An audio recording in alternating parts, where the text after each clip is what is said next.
we can get started. Hello, and welcome to Coffee and a Notepad, where we talk about all things business, entrepreneurship, and creating success on your own terms. My name is Kiafa Hall. I am the host of the show, and today I am so excited to be joined oh my God, let me try that again. Hello.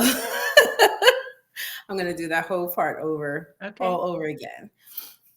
Hello, and welcome to Coffee and a Notepad, where we talk about all things business, entrepreneurship, and creating success on your own terms.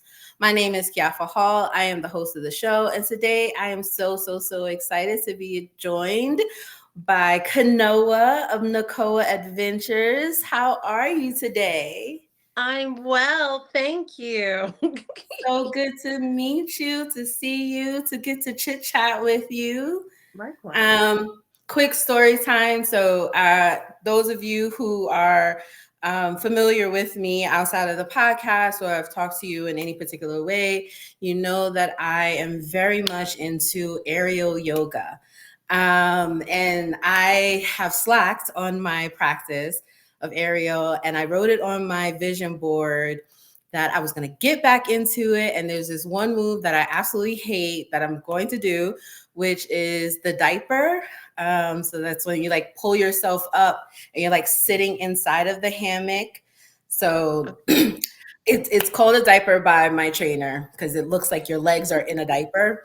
Anyway, I hate it because it requires so much upper body strength, and it's on my vision board that I'm gonna do it this year by myself.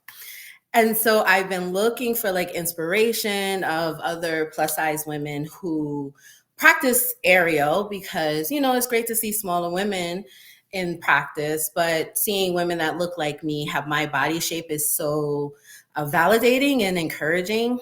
And I ran across Kanoa's page and I have been obsessed since. Obsessed. So I'm so excited when I was like, hey, I love your page. I found you because of Ariel and I need other Ariel sisters. But would you talk about what you do for the fitness and outdoor industry? And she was like, of course. So I'm so glad that she joined me and I get to cyberstalk another aerialist, which makes me uber excited. So thanks so much for being a part of the show today. Yes, thank you for having me. I'm excited to talk about. I love Ariel, and I love all things. I love business, so this is really perfect. Yeah. And it's also Women's History Month. So I've been trying to also just spotlight women who have been doing amazing things, but also plus size women that are doing awesome things in their spaces, just making us more visible and just recognizing that, you know, we are So also important. here and Yes, creating history in our own right. yes. So before we jump in, I just wanted to kind of check in with you. Part of Nakoa Adventures, there's a lot of traveling involved. There's a lot of visiting of places. I know you have been out and about. What has been the best place you've been to in like the last year? You're right. I do travel quite a bit. I would say it was unexpected, and I'm gonna pick this place because it was unexpected. I had not anticipated to ever go there anytime soon and to do the things that I did, but I ended up in Park City, Utah, and Hmm. not a state or place I ever had on my bucket list. But I had an opportunity to go skiing out there, and I again didn't think I was going to be starting my skiing journey last year either. But I did both, and I actually ended up in Park City a couple times last year because I enjoyed it so much. So it was I got to see it once covered in snow, and then again in the summertime, and it was really nice. Nice. Is so in Utah, is that where they have like a lot of the cave spaces out They there, or do is it a mostly lot of desert land? caves, a lot of great trails, a lot. I mean, Mm, it's such an outdoorsy place. mhm. Canyoning, yeah, it's a good time. And I have a friend who loves skiing, so I'm sure out there ski season Yes, is huge. huge, huge. Yeah. One day I'm going to, I told my husband that we are going to do like a road trip and just find like places that are off the beaten path. Mm-hmm. that you wouldn't ever think, like you can't just find like visit this hotspot. No, I want to see the giant chicken in the middle of the Not a country chicken. somewhere. No, but you know those places, like those random museums that are just like the Yes. most unique. Like, what is this? Who decided to put this on display? So that's what I want to do. I want to take a road trip That'd be across the fun. country. So maybe I find something in Utah. I've never added Utah to like my bucket list. Never. I don't know. I never thought of it as a place to I travel never to. thought of it either. And once I was there, it's just so beautiful. It is Yeah. absolutely beautiful and just so much different terrain. You can go North Utah and it looks so much different than the South. It's Yeah. really amazing. Yeah. Okay. So, Nakoa Adventures, you get to travel quite a bit. I'm assuming you are in the fitness and outdoors industry. That's what I gathered from your website and from what I've learned from you so far. So, tell us, how did you get here? How did you decide that you wanted to be an adventurer and also Yeah. make sure that you're encouraging people to be active? Yeah, I think, as probably a lot of entrepreneurs have, a very unconventional journey Mhm. into where they are. I went to school, I went to college for opera. I thought I was going to be an opera singer. I pursued Oh. both an undergrad and graduate degree. And I was on that trajectory actually since high school. Even though in Mhm. high school I thought I wanted to do international business, I actually didn't even know what that meant. But for some reason, no one in my family did business. I don't know why, as a high schooler, I was like, I want to do international business. And my family said, no, you're going to do music. And I know that that's usually a different story for most people, Yeah. but for my family, it was the opposite. And I ended up getting a scholarship to pursue voice. So I did that. But before I even finished my grad program, I knew that I would never perform again after leaving grad school. I just had gotten beat out of me. Academia really just killed the joy of singing for me. And Mhm. I appreciated the art form of opera and the industry for having been in it, but I was like, it's not for me. So I left and moved to New York City because I went to grad school right outside of the city, and that's when I fell into business. And I worked in a couple of different companies, but really kind of created my career working as an in-house corporate recruiter for a large advertising agency. And I loved it. It was so new and different, but I loved the energy that was surrounding around ideas, creativity, being innovative, especially in advertising. It's just such a colorful array of people to work with, and it was really my jam in that respect.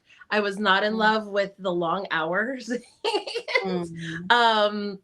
just not having control over my lifestyle and always being tied to work, right? Even when I was clocking out necessarily for a vacation, I still had to have my laptop with me. I was still connected to my phone. It just, there was no time for me. And so I burnt out very quickly. I mean, it took, I stayed in corporate for 4 years, but I was probably burnt out within 2 years, but just kind of Yeah. went through that.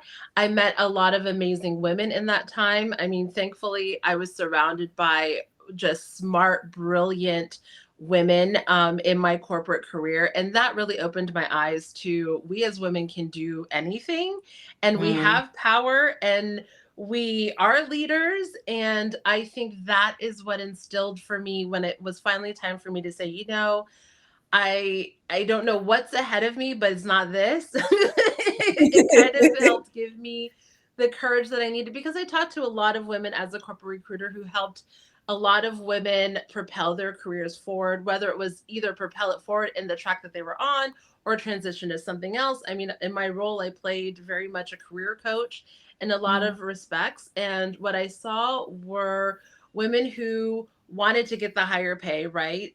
We wanted to get that title, we wanted to go up the ladder, but it came at a sacrifice of tremendous time for their families, for themselves, for the things that they enjoyed prior to kind of getting into that hamster wheel.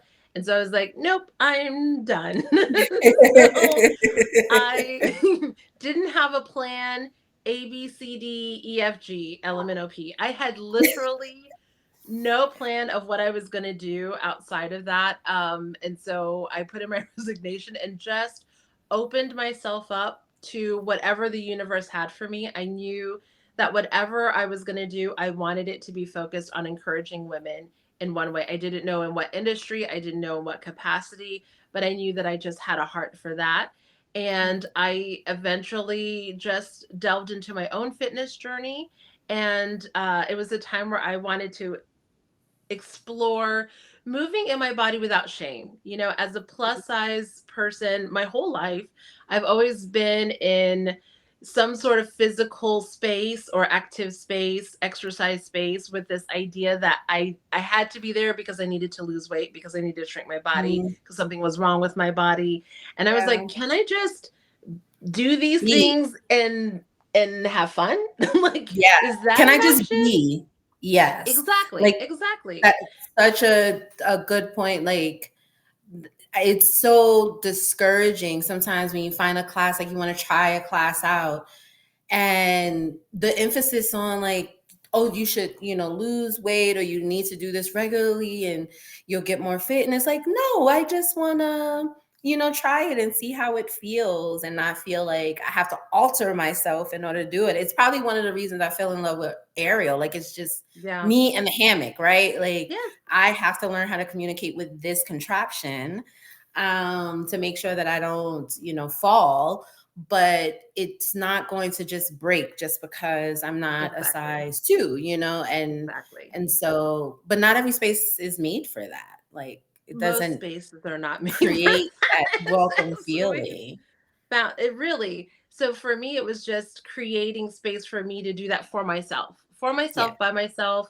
I leaned into exercise. I leaned into hiking, Mhm. things where I could just explore strength and empowerment in my body as it is, for the sole purpose of whether it's moving for my mental health or moving just because I want to gain strength so that I become a better hiker, right? It was just a disconnect from this whole idea of it needs to be all about weight loss. Yeah. Because I mean, we all know that like weight loss doesn't automatically equal better health. Like you Right. need to be healthy as a whole person. So in the sharing of my journey, I was just trying to create my own community of people who, find my people, because the people in my circle were very much in diet culture. And so I was like, I don't know where to find these people. Let me share my story. And through that is when I discovered that there was power in me being able to encourage people. I didn't Yeah. ever think it would be a career, because early on I never imagined that as a plus size woman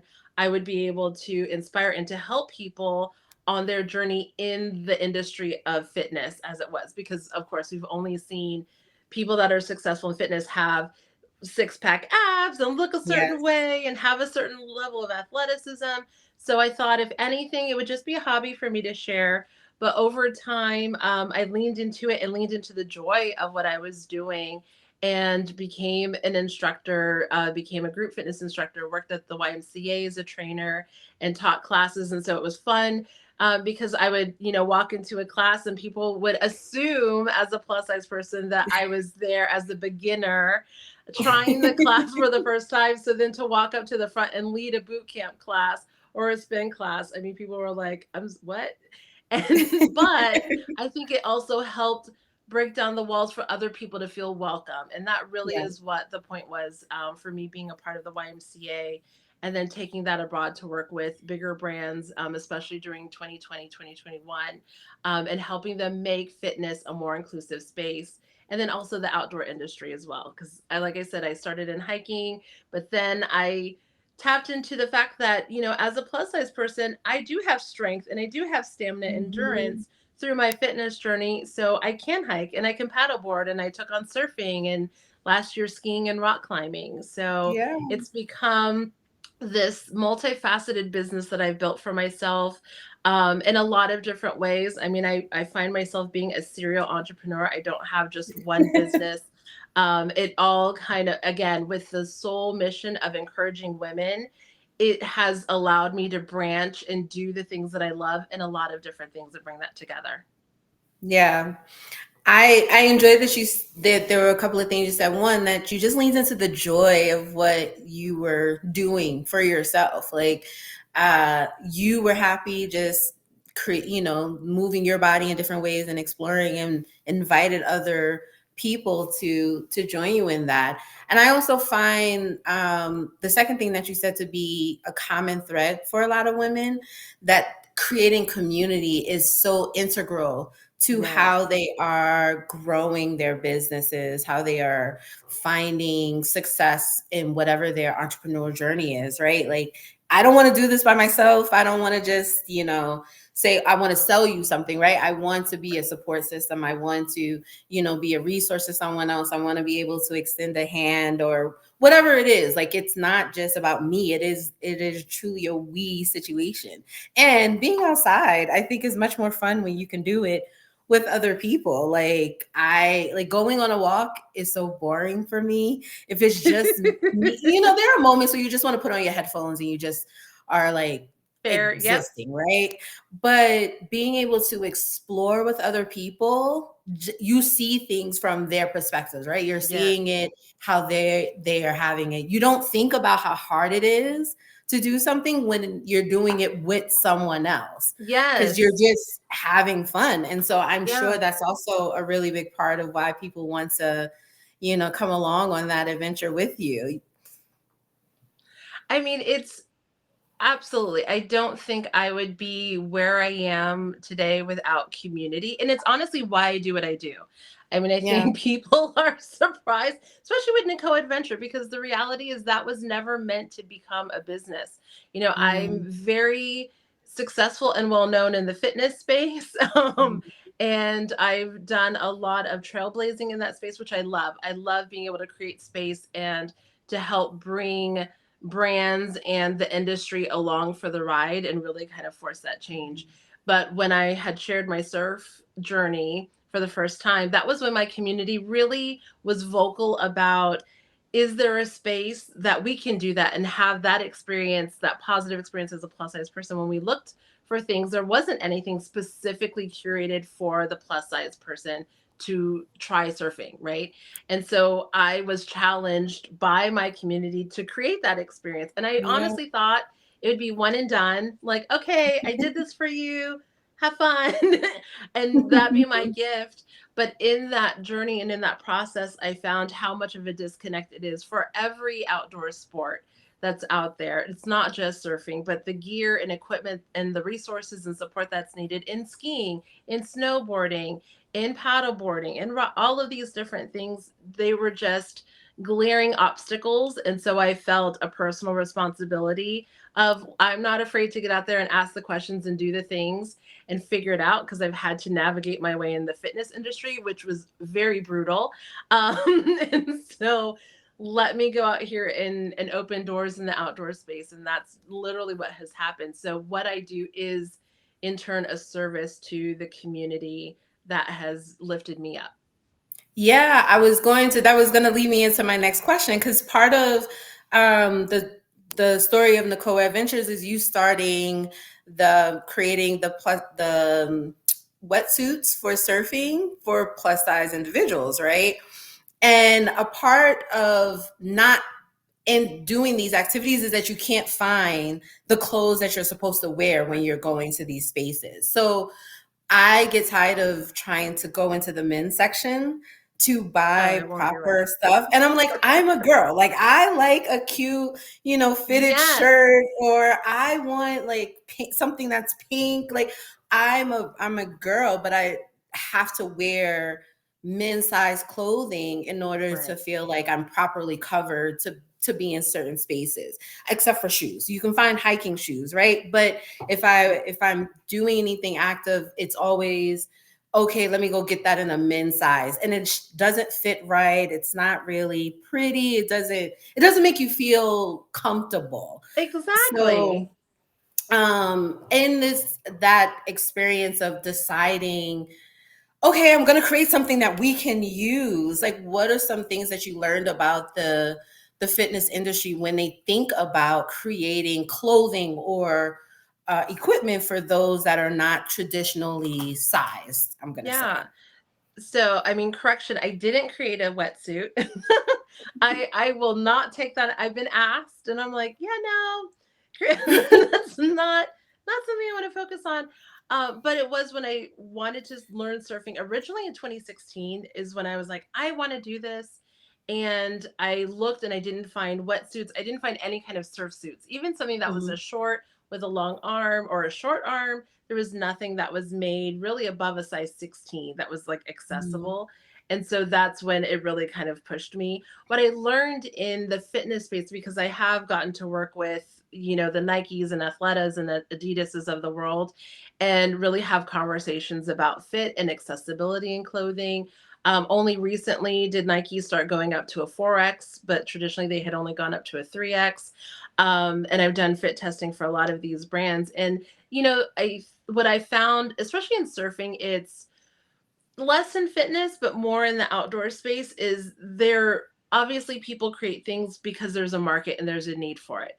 And when Mhm. it came to surfing, when it came to paddleboarding, there weren't plus size people asking for these things.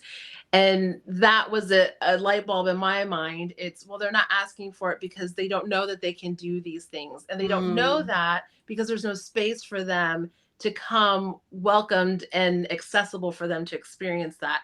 So that's why for me it was, well, we have to have the conversation and the work on both ends, right? For me, it's working with these brands, fitness and outdoor industries, whether it's working with brands on the hiking pants, on the rock climbing harnesses. There's a lot of gear out there that does not exist for plus. The wetsuits, they don't Yeah. exist yet readily. Yeah, you cannot, as a plus size woman, find a wetsuit easily. There's maybe two brands that make them, and it's such a small amount that they're making that, I mean, for me, they don't have anything that I want. I like to look pretty too. I have a specific aesthetic. And if I don't like it, I'm not gonna buy it. I'm not spending my Yeah. hard-earned money on it. You Yeah. know what I'm saying? So Yeah. Yeah. there's things that don't exist. But then on the other side, I have to create the space. And Nico Adventure, which is not just the activities, but it really is a movement to help educate and inspire and motivate our community to get out there to do these things and know Yeah. that they can do these things, because then once they're out there, these brands can see, oh, they do exist and they do need these things, and they can create them for it. So it's a multi problem, that we're tackling from a lot of different angles, and it takes time. But we've Yeah. seen a lot of progress in over the past few years since I've even started my own outdoor adventure journey. Yeah, it sounds a lot like a chicken and egg situation, right? Yes, The clothing doesn't exist because there seems to be a very small market for it. But when you go correct. to the market, it's like, well, I don't do this. One, I didn't know I could. And two, the right stuff isn't available for me to do this safely Right. or to do it in a way where I feel confident in doing it. So it's like, Exactly. so which scenario do It's you tackle? both. You I have to mean, kind of that's do the both. that's the challenge of it, right? Because obviously brands, if they're putting forth the money and the effort to put it out on market, they want to sell it. Like that's Yeah. the only reason why. So, but again, you're like, it's twofold. Like they can't even try the thing unless they have the equipment Yeah. and the apparel that they need. And so, thankfully, there have been brands who have taken the leap, taken on that investment, knowing that it may be a slow start, but they see the value and the worth in knowing that plus size bodies do belong in these spaces. And so Yeah. let's help bridge the gap for them.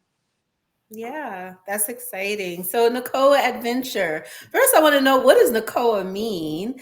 And then two, with Nakoa Adventure, it's more about getting outdoors and enjoying being outdoors. So tell me about what can someone expect if they are going on a Nakoa Adventure? Yes. So I'm native Hawaiian, and Nakoa is a Hawaiian word which means daring and brave. So I felt it Mm. very fitting for this, because we really are, as plus size people. We're daring and brave, and I want them to really, that we can be. I think a Yeah. lot of times, going back to the fitness spaces, we've been taught to shrink back, right? And to shrink ourselves. And Yeah. maybe for me, for a long time in yoga classes, when I first started my yoga journey eons ago, I would literally try to come in as late as I could, stay in the back, and like be the first. I really just tried to be invisible. And Yeah. this is the opposite. Like in Nico Adventure, I want you to be brave enough to be seen, right? Yeah. Brave enough to have fun and to live life out loud and to take up space. Like you are worthy of those things. And so that's really encompassing a lot of our events. I mean, we do highlight each adventure with different activities. So if you wanted to try surfing for the first time, like we have an adventure that's happening in Costa Rica in May. And it's like, if you just want to dabble it, it's not like serious. I mean, we have a surf camp that's later in the year. If you're like, no, I want to go and I want to come back riding waves and doing all the things and live that fantasy. Yes. But for Costa Rica, it's like, maybe you just want to have one lesson with a whole group of people, a community of people who've also never tried it, who are Yeah. also really like, I don't know what's going to happen, but I'm willing to, like, I've wanted to at least try, and Yeah. to know that the equipment is there, right? The gear is there. The instructors who aren't going to not know how to work with you, but are going to be empowering and supportive and know how to help you maneuver in your body. Because I think that's a big thing that I learned from fitness moving into the outdoor space is, people had thought Zumba and yoga were the plus size friendly movement that you could Mhm. do. But it's like, no, we can do boot camp, we can do hit class, Yeah. we can do all those things. We may have to move and maneuver our bodies a little bit differently because Definitely. I have more belly, I got more arm to work around, but we can do those things. Same thing in teaching technique with a lot of these outdoor sports. We can do them, but maybe Yeah. your pop-up standing up on a surfboard is a little bit different because I have a bigger belly to work around, or I have wider hips. There's all of these different things. And so that's why for every adventure that we have, just come, have fun. You don't have to ask the questions. I've personally curated every single adventure that's out there. I've done it. I've talked to all the instructors so that you can just come and explore and discover what your body can do. All of these things that you've maybe dreamt of doing, and you're like, I wanted to go on a Mhm. vacation, or I went here with my girlfriends, but I didn't try that thing. I didn't try Yes. paddle boarding because I didn't know. I didn't want to be embarrassed. I said no to a lot of things early on in my life because I just didn't know. And the unknown is scary. Like, Yeah. you don't know if people are going to reject you. You don't know if that equipment's not going to be able to sustain you. And I Mhm. don't want I want you to have that experience of like, you just come and I got you. Like, Yeah. And that's so true, especially when you go on like trips with your friends and it's a group of you and you're like, I don't want to be the one that holds the group up. So everyone's like yes, waiting for you to get ready, or something's not comfortable and you don't want to necessarily draw attention to the fact that something yeah, doesn't fit well or doesn't feel right. You're just like, no, you guys, I'll take all the photos. I'll be photographer, and yes, and then the entire moment has passed by you and it yeah, changes your entire field. So yeah, I've never been on a trip where it's just like this entire experience has been curated for you, right? Like yeah, we are taking into consideration what may your needs may or may not be, because yes, everybody has different strengths or whatever, but it's taken into consideration those things that people won't always exactly, think about. exactly. On a small scale, yeah, going to yoga. I can't meditate or zen enough for yoga, but I do enjoy the movement sometimes. And I always forget to bring my own blocks or the bands. Mm-hmm. Um, but a lot of studios don't always have them on the side. And it's like, okay, so you're gonna want me to stretch my leg back and I don't have that extra support. And it's small things like that. It's like, Yep. you know what? It's I'm the now my brain details. can't even get into the moments of it. So to be on Agreed. a trip where everything is thought about is Everything. And we do movement as well. Like every adventure, again, because I have the fitness background, and it's an opportunity for us or for me to invite in joyful movement as well and kind of bridge the gap. So like in Mexico, we're going to be doing paddleboarding, but I'll be leading aerial yoga every day. And I know that there's so many plus size women who have over the years have been like, I want to try that, but I've gone to my studio and they said that they had a weight limit. Or I've gone to a studio and they didn't have a way to help me make this Yes. more comfortable, which is true in most fitness spaces. I mean, I hate to break it to people, but that's just, and the reality is, as a straight size person, you don't know what you don't know, Yeah. and they don't realize accommodations and what that may look like for larger bodies. So it's not all on them, of how that Yeah. happens, but it's why it exists, and it exists.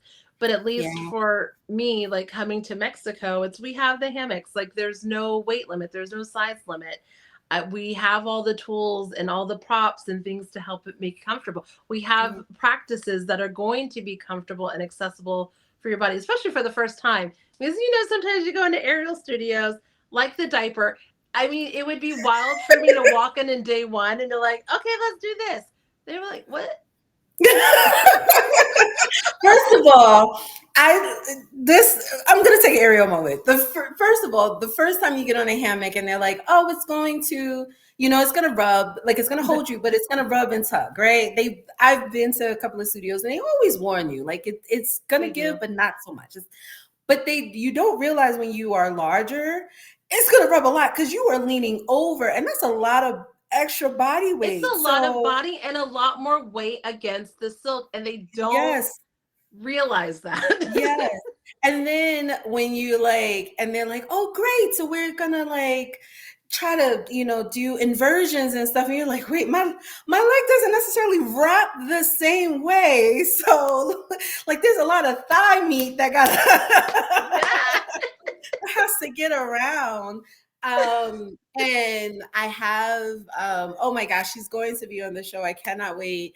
But my current instructor, I love her energy because she's very much about trying to watching how you are moving your body and trying to accommodate. But I've also Right. been to spaces where they're like, I don't know what to tell you Right. to Right. do, which makes you very, very frustrated. And so I do think about sometimes in my mind, this is a space that I love. I love doing it for myself, but it's also just like, but what if there are other women or people, I always go to women, but if there are other people who are plus size that are just like, I've never seen someone do this, or I want someone who Right. looks like me to help me, is that something that I would consider? Because yes, it's valuable to have someone in the front of the room that looks like you, that has a Absolutely. body type, that maybe had to conquer those same challenges, and you're like, no, it's okay. And I always tell people who I introduce to Ariel and they're afraid, and I'm like, listen here, I am not a tiny woman, okay? I fall a lot. It's okay. Like you're not gonna break it. I have not broken any aerial silk, Same. any the ceiling is still standing. Okay. It's Yeah. quite okay. You're all So if good. you are 20 pounds lighter than me, you're gonna be fine. If you're 40 pounds heavier, you're gonna be fine. You know what I mean? Like just go and have fun and try it. But there is Yay. something to be said about having someone that understands or has at least had the experience that you did to help Absolutely. kind of coach you through. So you mentioned that you also have taught fitness courses. Hmm. What has been some of the challenges that you've had being plus size, going to the front of the room and saying, I can teach you how to practice whatever your fitness journey is? If you're leading a course, to say Yeah. just because I have a few extra pounds, it doesn't matter, I can still lead this course. What is that Right. challenge? What have those experiences been like for you? I mean, early on, I will say the biggest challenge at the beginning was myself, because Mm, I was having the narrative of who am I don't look like any instructor I've ever had in the front of the class. So I'm like, you doubt yourself. And I think that was mm, the big hurdle for me. But once I got into the class, I think initially people would question like, oh, she's teaching the class. But I will tell you, in my boot camp classes, I had pro football players to geriatric, amazing 70-year-old women. And I will tell you that a lot of times those football players had to take more modifications than some of our older athletes. I mean, I can be brutal in some of my classes because I love a challenge. And for me, I love to see what my body can do and I love to push the boundaries. But I think and I did feel a sense of I had to prove myself in some senses, but it's amazing now because when I see them still, they're like, "Oh my goodness, your classes were the hardest classes I've taken," and it helped tear down disbelief within that room that, oh, athleticism doesn't look one way. An athlete isn't just one body type, and Yeah. I can't discount someone just by the way that they look, their ability and their strength. And that was important, and I think it helped build confidence in me. Then when I progressed in my career to work with larger brands, I was able to stand up there with confidence because I think Fabletics was probably one of the very first fitness brands to bring on a plus size fitness instructor, which was myself, to work on their platform. Muscle Milk was also, I think, one of the very first brands in 2020, 2021 to bring on a plus size fitness trainer to lead movement on their platform, which was me.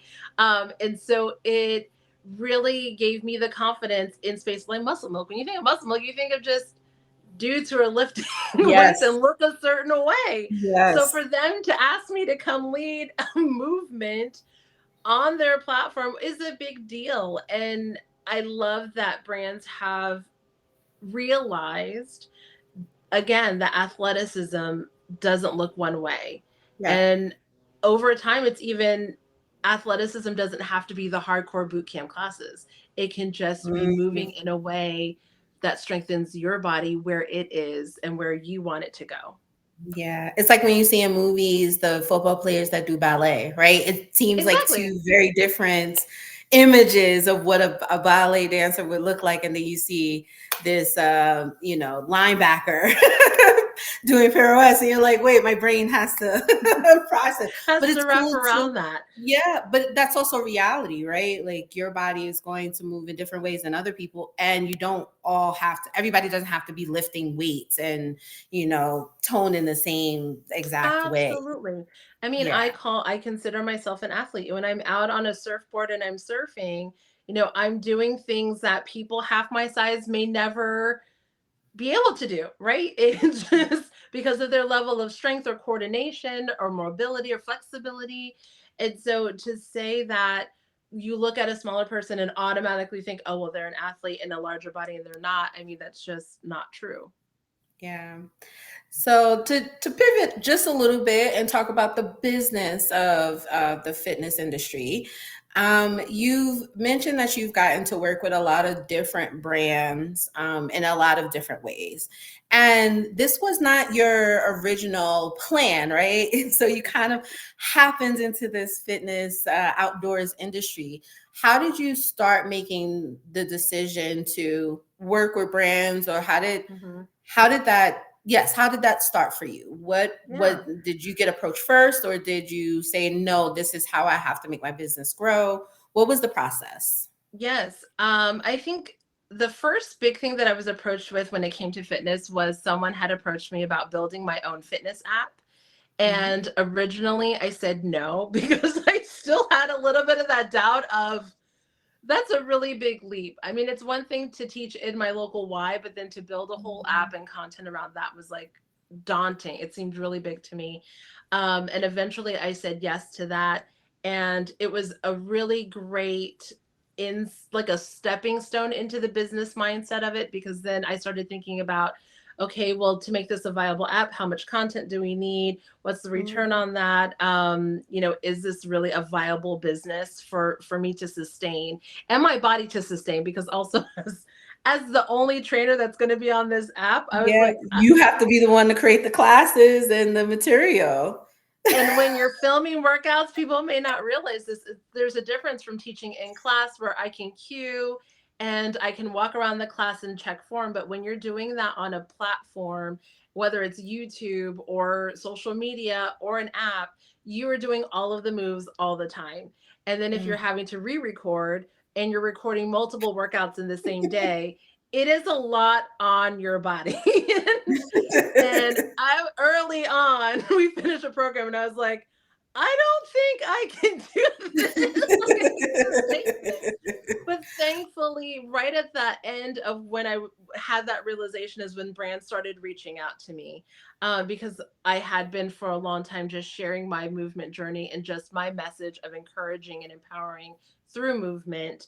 And I had been inundated with quite a bit of conversations and offers. That was the first inkling of, I need to start surrounding myself with people who know more about this than I do, so that I don't fall into the situation where I make the wrong decision, where I say yes to everything because I'm excited, or I think that this is my moment and I don't want to miss out on any opportunity. So I say yes to everything and then end up saying yes to something that in the long term isn't right. So I started building my team in 2020 of people to help me talk through and navigate, okay, what is it that I want to do? What is it that's going to bring me joy and move me further into the lane that I want to go to, and say no to the things that are taking me away from the things that give me joy. Yeah. And so as the brand started reaching out and I had to make those decisions, I've been in sticky contracts. I've been in situations where you learn things and you're like, okay, this is a learning moment. Mhm. You're like, we're not going to make those decisions again.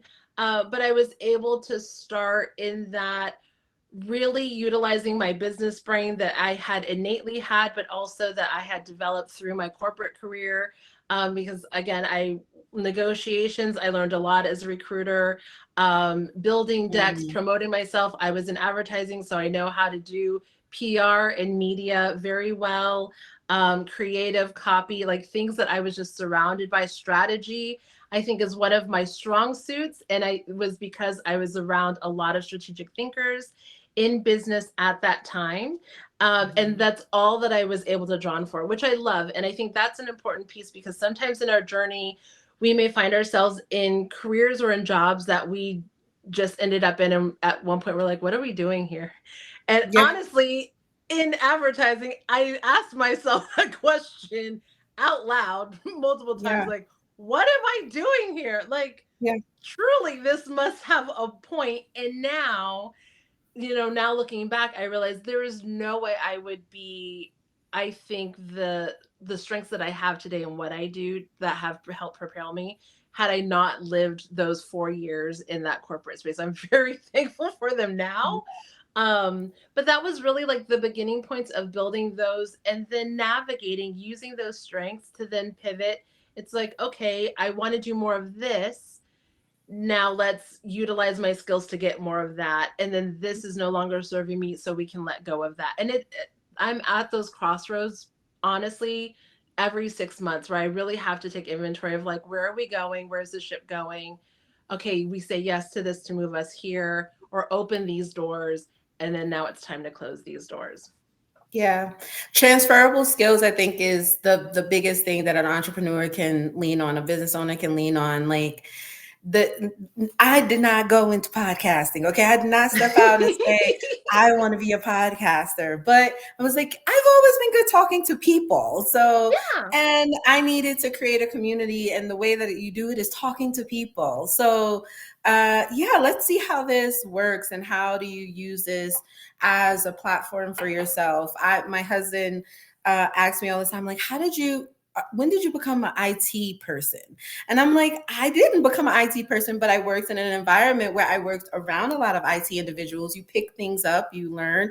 I'm also very impatient. So I'm going to read and go to YouTube University and Google and try and make the mistakes. I love And that. those are the things that become the building blocks of my Yes. business all the time. And it's like, I don't always have words to put to it, right? But I think that's a great lesson, to use what you already know Yes. in a very different way. And then how can I use this to continue to branch out in ways that is going to make my Exactly. business grow, right? And And I so think in partnership to that is also in those areas where you're weak, do not be afraid to ask for help and to seek people mhm, to fill those gaps. Because I think, especially for me as a Black woman and a woman of color, I felt like I had to do everything myself. mhm, And if I didn't know something, that I had to figure it out. And if I couldn't figure out, it meant I was failing. Like in some way, it was like mm, I was supposed to know everything or do everything.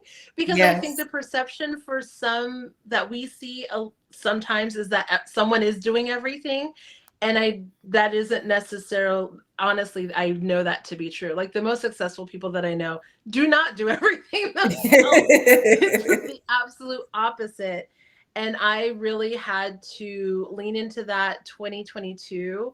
I was like, I'm going to stop feeling like I have to figure it all out because I can't, and find the people that I need to, whether it's on a project basis, a contract basis, because I know a lot of us as entrepreneurs, you don't have a plethora of money, to delve into that. But so sometimes it could be small. It's like, okay, let's try this for 3 months, or I have this deliverable that I need support in, and that's going to be just, a couple of weeks or this many hours, and allocate. And what I have absolutely found is the more that I have pulled people in to help me, it has allowed me to then use that energy and time to put towards the things that I do best.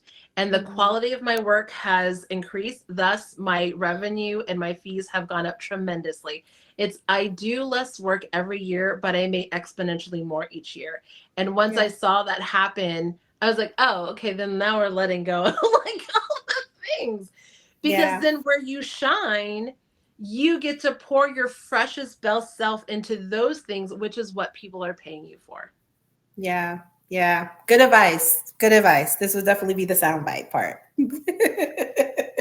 So, thinking back on, you mentioned that like the 2020, 2019, 2020, that's when you started doing the fitness videos Mm-hmm. for the YMCA. And I think that somewhere around the pandemic time, there Yes. was this shift in a lot of people. One, going to social media, because that was like the only place you could see other people. We weren't allowed outside. But you also saw people tapping into their own spaces, their creativity, and things that they loved and they Mm-hmm. were finding joy in. And I think that there is this, now we're seeing the outcome of that, where there's a lot more visibility of things we did not see before the pandemic. People Yes. are more present, they are sharing more, they are expressing themselves in ways that are unique to them, and you're seeing it in like a more positive light, and you're getting all these different variations. So Yes. being someone who's in the fitness industry, as a plus size woman, as someone who loves being outdoors, who finds joy in just moving their body, what do you hope this moment in history teaches the future about what it means to, just be active? I hope, especially now, because as we're in an era where diet culture is coming back with a vengeance, uh, and fat phobia, where it's now we're having this discussion, right, of being ashamed of our bodies and then having to run to diet injectables. Like obviously Mm, everyone's body and their journey is their own, and you have to make the decisions that you need to make for yourself. But I think this idea that people need to be shamed and guilted mhm, into those decisions is definitely far from where we were just a year ago, where we mhm. had so many people that were sharing ways that they were moving for their mental health, for their physical health, and not necessarily shrinking their body again just because you're small. And I trust, as someone who has had disordered eating and a very unhealthy relationship with fitness when I was younger and in college, just because I was thinner definitely does not mean I was healthier. If in fact I was Yeah, doing the most trauma to my body at my smallest. And so to have what we were seeing in 2020 and 2021 were people that were really just finding joy in moving in their body, because a lot of us were stuck inside. A lot of us Mhm. weren't doing a lot of movement. And so then we appreciated just the act of getting to move, right? It's like appreciating that our bodies can do things. And that is something that we saw so much of. It was so amazing. And I hope that as we move through this, at some point, people are going to be tired of feeling ashamed and embarrassed in their bodies, and hopefully can revisit this time where so many of us were sharing of how you can just move in whatever, even that's a dance party with your family and your friends in your living room. Like that's movement, and you're having fun and you're laughing, and that's joy. And your body is able to do that for you. Like that is, you should be able to wake up every day and just appreciate the body that you're in exactly where it is. I love that. I need that. I'm gonna put that on a sticker somewhere because it's hard. It's hard. It's hard when you are inundated with so many images that just don't necessarily make you feel like you can just exist. Yes. Or, oh, shopping. That's a whole nother one. Shopping and just not That finding is a whole things other, that are. or just But I, have access to things. It's people talk yeah. about the whole thing, the conversation about having plus size clothing in store available to us. We shouldn't feel ashamed or that we have to be on a drug in order just to be able to go to a mall and shop for clothes. Yeah. And we should be able to go into a store and be able to have the same human experience Yeah. as a straight size person. Yeah. It, Yeah. bare minimum is that, right? Yeah. And yeah. Yeah, that's a whole nother ball of wax. But I agree. I love that you are creating a space where just enjoying life and experiencing new things without having to overthink the person Yeah. that you are, the body that you're in. Um, is really encouraging, right? And to give access and space for that. And I hope that along with you visiting these spaces and having these retreats and just opportunities for people to travel and to see different places, that they also recognize that there is a market, that people are interested and they Yeah. want to hike. And we want to make sure that people can hike safely, right? And that, they That want to part. do the Can zip we, line, and we want to make sure it's not going to drop me into whatever this waterfall is, right? bare minimum, can we survive this? Like, can we be safe and comfortable doing this? Because I say that all the time. When it was coming and doing these adventure experiences, for someone who is a size 10, for instance, they have thousands of options. It's a matter of, what is your budget? Where do you want to go? Is there a specific person that you want to go with? What's your vibe? Whereas if you look in the plus size market, there is zero. There was nothing before Nico Adventure.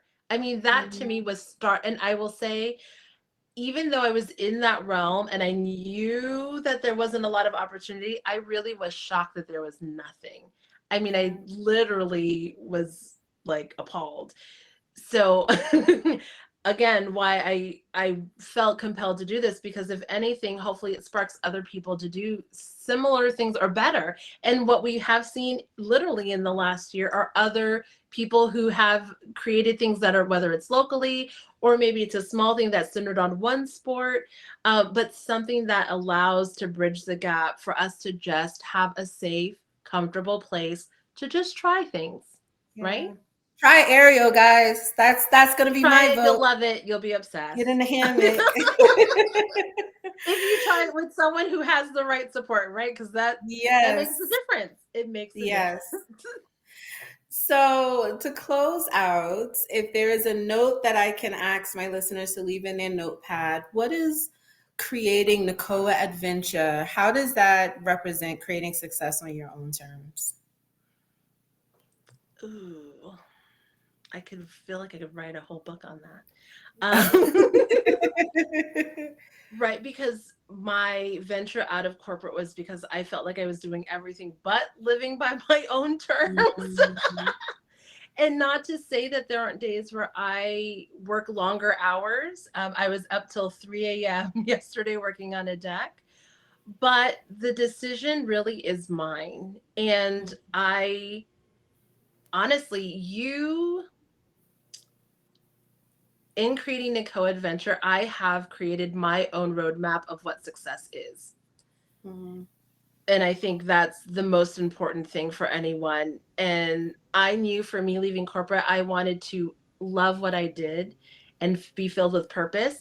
But I also didn't want to be broke. So, like in my mind, I thought there has to be a place where I can love my life, own my time, but also not have a limit on how much money I made, right? Because I felt like in the corporate, the higher I went, it just they expected more time. And at one point, you're like, I don't have any more. So am Yeah, I I going the can't next give. level up? What does that look like? Am I never sleeping? Am I a zombie now? What's happening? But in Nico Adventure, I take a lot of time for me. It's part of really what I preach is I'm all about self-care. The amount of energy that I put into what I'm creating is matched, if not more, of the energy that I'm putting into taking care of myself. And that Yeah. may mean not doing work for days, and that's okay. Spending time taking care of me, doing things that I love. And when I have done that, it has not hurt my business. If anything, it has helped me monetarily grow. Yeah. I'm making more money than I thought possible as an entrepreneur this early in the game. Like I've not been in this for forever. Like this, I'm still very new on my Mhm. journey. So I think you get to build your own roadmap and don't limit how that needs to look. Just because I'm going to say it, just because some older white man in a suit told us Mm. that it had to look and be done a certain way does not mean that that is not how success is done. People always Yeah. ask me if I'll write a book. And I said, the only book I'm interested in writing is how I became a very successful woman, being like so well rested. Yes. How I got successful at sleep. Just Exactly. just sleeping. Exactly. We hear those messages of, especially a lot of women who are like, you need to rest, you need to take care of yourself. But they're saying these things after they've made their million billions of Yeah. dollars. And it's like, it's easy for you to say that now because you did all of You that. had to But earn I that want to rest. see You paid your dues for that rest. exactly. But what I want people who follow me now to see in the story that I will share and the life that I'm living so that I can really tell this story on the other side is that I'm taking care of myself right now as I'm building this. And I'm not going to deprive my body of the sleep, of the nourishment, of the joy that it needs to see this through the long haul. Yeah. Yeah, I love that. I love that. Uh, I cannot wait to be able to join you one time on these Nakoa adventures. I've been on the website and I'm like, one day I'm gonna be able to join us. Can't go to Yes. Costa Rica right now, but I am all in, and I'm so glad that you exist in a space. Like I said, finding you and seeing people like you who are practicing in ways that I aspire to be able to practice is so necessary. And I'm so glad that you are here. And I look forward to all the other things that come out of Nakoa Adventure. So yeah, thank you so much. If other people want to connect with you, see what you have going on, join you on a trip, where can they catch up with you? Yes, my personal page on Instagram is where all the happiness happens on Kanoa Green. And then Nakoa Adventure also has an Instagram and TikTok presence, or nakoaadventure.com. Okay. All right. And until the next one, guys. Bye.